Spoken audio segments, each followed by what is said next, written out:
अनजानी परवाह। शायद आज वो थोड़ा लेट हो गई थी, इसलिए मैं भी सुबह सुबह की भागदौड़ में अपना रसोई का काम निपटा कर नहाने चली गई। पर इतने में ही वो आ गई और रोटी के लिए आवाज लगाने लगी। अब मैं जवाब देती भी तो कैसे। 2-3 बार उसने आवाज लगाई पर उसे कोई जवाब नहीं मिला।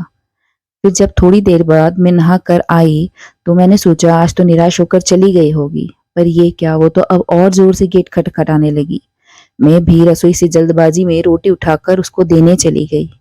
पर ये क्या, उसके तो चेहरे के रंग ही उड़े हुए थे और मुझे देखते ही एकदम से बोली, आप ठीक तो हो मैडम जी?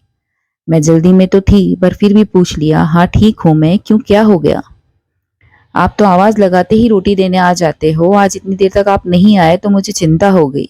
मैं डर गई थी। अंदर भी तो नहीं आ सकती थी, कोई देखता तो चोर ही समझ लेता। वो एक सांस में बोल रही थी और मैं सोच रही थी कि क्या मेरा एक छोटा सा नित्य का व्यवहार भी मेरे लिए इतना मायने रखता है। कभी कुछ न हो आपको मैडम जी, इतना कहकर वो तो रोटी लेकर चल पड़ी। मैंने उसे रोटी देते वक्त पहले कभी उससे ज्यादा बात भी नहीं की थी।